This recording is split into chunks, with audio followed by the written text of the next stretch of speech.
Hi everyone, I'm Topouzian, President CEO of Troy Chamber of Commerce, and we're here with Inside Corporate Troy, and I have the pleasure of sitting right next to the President CEO Rick Haas with Mahindra Automotive North America. So Rick, thanks for having us come on out. And the natural question, what is Mahindra? I think a lot of people, in my former occupation, I had an idea of what Mahindra was, but I guess what I never really understood is the magnitude of really how big Mahindra is. Okay.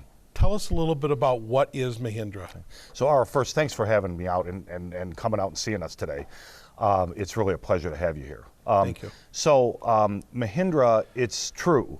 People in the United States, when they think of Mahindra, think of, if they think of us at all, they think of tractors. Right. Because we've been in the tractor space in the United States for more than 20 years now, and it's fairly well established. However, Mahindra back in India is a large global multinational. It's an $18 billion company. We operate in a dozen major sectors, and it's everything from land holdings. We have a yacht company and an airplane company, and we have mines and financial services and engineering services. I happen to be in the automotive division, which is the auto and farm sector. As part of the farm sector, we generate about 70% of the revenue that Mahindra generates every year. And the thing about our auto sector is we're kind of a regional OEM, which means we play mostly in the area around India and places like the northern part of Africa, and we sell some stuff in Australia and Chile and other parts of South America. Here in the United States, when people think Mahindra, they think tractor, and we aim to change that over the next 8 to 10 years. Okay, so talk about Mahindra Automotive. I mean, who are you doing work with? Who are you working for? So Mahindra Automotive right now, we actually sell around 600,000 personal use and light commercial vehicles worldwide today, although worldwide for us is a small part of the world. We sell mostly in the Indian region, around there, places like Sri Lanka and Bangladesh. We sell a lot of stuff in northern part of Africa and South Africa. Back in 2010, we bought a Korean automaker that's called Sanyong Motors. And a lot of people haven't heard of them because they're also smallish, but they're selling around 150,000, and they're also a utility player. Mahindra specializes, we're not a full line manufacturer. We specialize in what I'll call utility vehicles, which is sort of minivans and pickup trucks and SUVs and sort of light commercial load carriers, and we have a line of heavy trucks. And Sanyong is a good fit for us because they're also a utility maker in Korea, so they sell SUVs and pickup trucks as well, and a limo they sell. So in addition, this past year we purchased Pininfarina, which is the legendary Italian design house, and to add to our stable. And Pininfarina is well known. They've done the Ferrari and Lamborghini and Maserati and Alfa Romeo styling for years and years and years. And we picked them up, and we have big plans for Pininfarina. In fact, I think we've already announced in the paper that we're starting to develop a vehicle with them that would be branded with their name. Rather than having a little footnote on the bottom of the car that says designed by Pininfarina, it'll be Pininfarina branded stuff. So we're off working on that plan now. We'll see how that grows legs and comes to fruition. So we're operating now in Europe, in Korea, in India, and then there's our office which we started about 3.5 years ago here in North America. And the idea is to, we've grown from a small technical center. We'll be producing some vehicles here later this year. And the idea is as we continue to gain traction in the United States, that we continue to grow this operation. Talk a little bit about this facility here in Troy, because obviously viewers are not going to be able to really gauge how big this is and this footprint.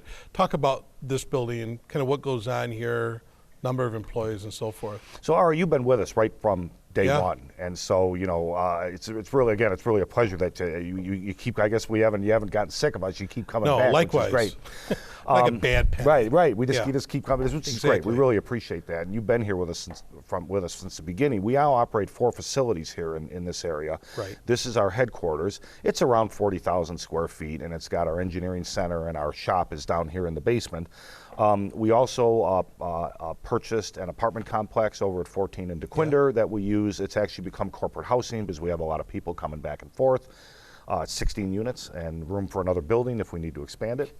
We lease a warehouse also in Troy, which is another 25,000 or so square feet we use for storage, and there's people down there now as we're filling this facility up.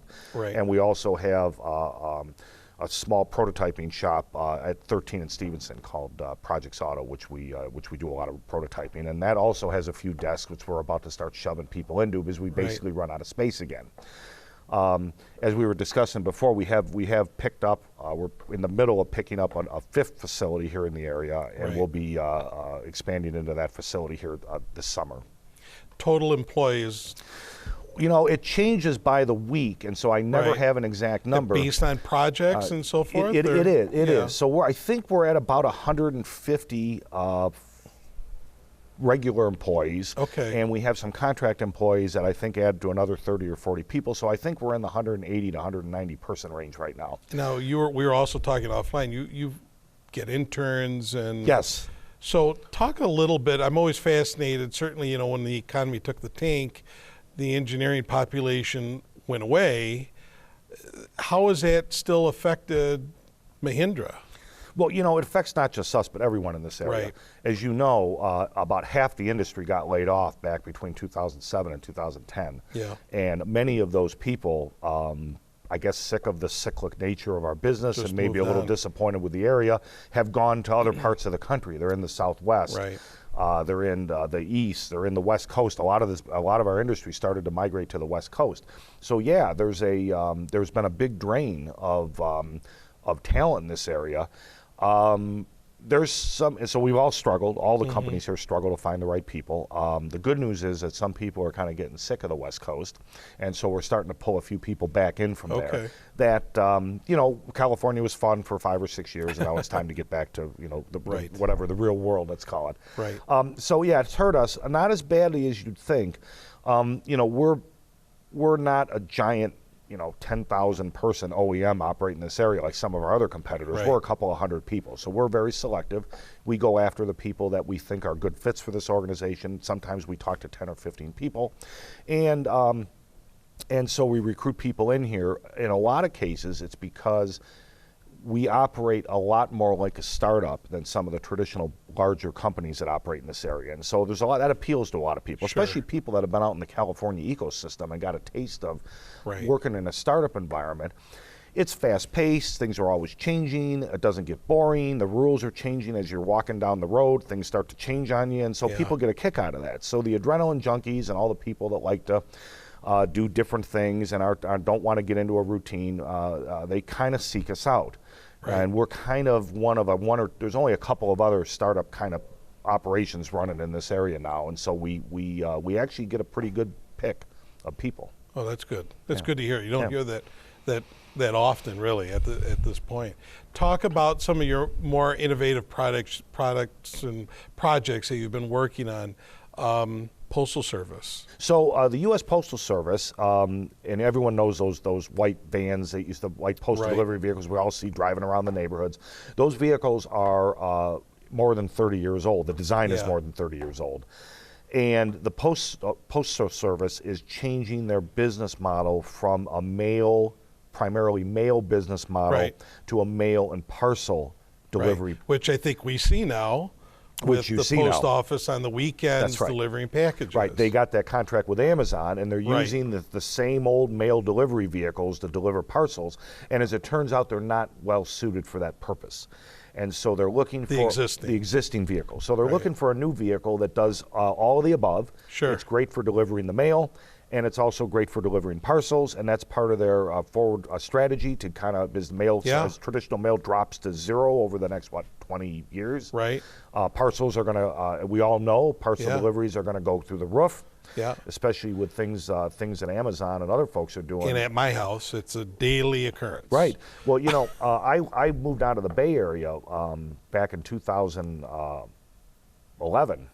Right. And I went back there recently, and there's signs up all over San Francisco that say if you order something from Amazon Prime, it will be in your house within 1 hour. Right. Right? Right. So look, at that point, I don't think I need a refrigerator anymore. No. Right? Well, I call them up, and I'm like, look, bring me a steak. You know, I need, I need a couple cans of pop and some green beans, and I'll see you in an hour. Right? So that's where it's going. So you're going to start seeing a lot of deliveries, Yeah. and the Postal Service wants in on it. They're already getting in Sure. on it. So the new delivery van is what they're Sure. looking for. So steak and string beans and pop? Well, I'm not sure I buy that. yeah. Well, listen, we can talk about that after the interview. I know this is a G-rated show, but I'm not buying the pop. Right, But yes, you're right. But you know, that kind of leads me in, I mean, we could talk forever but about this stuff, Rick, but kind of leads me into that final question of where do you see, I mean, you've been in the auto game for decades. Right. Started as a young boy. Right. But Right. you've seen it change. I'll show you the picture someday. Where do you see it going the next 5-10 years? So we're, for the first time in decades, because Yeah. the industry really hasn't changed much since post-World War II, I mean. Okay. It's the same, it's refinements of the same technologies. It's refinements of materials. And so we've taken that art that was developed, pre and during the war, and we've refined it to this point where we now have all these wonderful cars with internal combustion engines, and the metal can be bent into all kinds of shapes that you couldn't bend it into 25 years ago, and there's new plastics and all kinds of things that have made vehicles lighter and more fuel efficient. Yeah. However, as we move forward, the technologies that are now on tap, that are now available to us, lead us to a whole different place. And here's what I actually think is going to happen. Most people could care a car that most people have to suffer through owning a car. Right. And if you talk to the younger folks around there, they'll be very vocal about it. We're all Right. us old duffs. We're all used to having to own a car. It's become a part of our routine and a part of our life, so we don't think much about it. Right. But the younger folks coming up now say, this is nothing but a pain. I got to buy it. I got to maintain it. I have to insure it. I have to put it. Sure. I have to store it somewhere. I have to watch how I drive it because I might end up with a traffic ticket or losing my driver's license. And so you're going to find that most people, if given the choice, a viable alternative, I say 60 to 80% of the people will go take that. The autonomous technologies that are being developed now allow people to escape the burden of car ownership. Right. And again, when we were growing up, if you were driving the car, there wasn't a whole lot else you were doing. You were No. driving the car. You might be right. talking to your buddies, or you might be listening to the radio. Maybe you're all singing in the car, but that was about all you could do in the car. Right. And we all liked our cars. It was our freedom. It was something that with our parents maybe didn't have. Right. Today, there's all kinds of things I'd rather be doing during that time than driving the car. Right. I want to look at my phone. I want to look at my tablet. Yeah. I want to talk to people. I want to have meetings. I want to do this or that. I want to do work. And we can all do those things now traveling that none of us could do that. Sure. Even 25 years ago, you couldn't do it. Right. So now people are like, look, why am I sitting here in the car driving it when I could be doing something Right. productive? Right. So I think about 60 to 80% of the people will go off and embrace autonomy. Once they get comfortable with the Yep. technology, which will I take agree. 10 or 12 years, or maybe 20 years, I think people will embrace that, stop buying cars that'll be all shared ownership. Then there's going to be a smaller group of people who just love cars, just like there's small groups of people who love horses.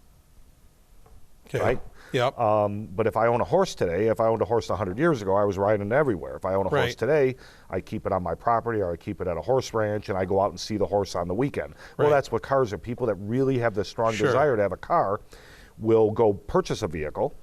It'll be a hobby. It'll be like more of a hobby. It'll be something you don't need to do. Right. It'll be something you've chosen to do. So I expect the market to bifurcate in a very interesting way. You're going to see Yeah. a lot of washing machine-like products that'll be the transportation Yeah. for the masses. That's cheap, cheerful. They don't have to look great. They just need to be modern, and they need to do what they have to do and not break. And then there'll be these vehicles for people that actually want to own a car, and I think they become very special. Right. So I think for the people in our industry, I think it's a really good time. Because look, frankly, most cars that are designed now in the United States or anywhere in the world are made for a variety of needs of people, and they're not. I mean, I guess they're special, but there's a kind of a mainstream trend of vehicles, and people pick one that it's a brand that they like, or it meets the needs. I need 8 seats, or I need 6 seats for my family. I got to carry sports equipment with me. So people. A lot of these vehicles aren't aspirational. They're more like it's something that meets my need or something that I have to have because I can't live without it. So in the future, you won't see anybody that has that attitude buying a car, and the Right. cars that people do want will be these very special products. Right. So I think it's going to get very interesting for all of Yeah, us. I think so. Well said. Well said. We've run out of time. We could talk about the autonomous vehicle probably for another 2 hours, Oh, yeah, but yeah. we definitely don't have that time. I want to thank you for having me come out, and for all of you viewers, thank you for watching Inside Corporate Troy. I'm Topouzian. For more information about Troy Chamber of Commerce, I'd ask you to visit us online at troychamber.com. Until next time, thank you for watching.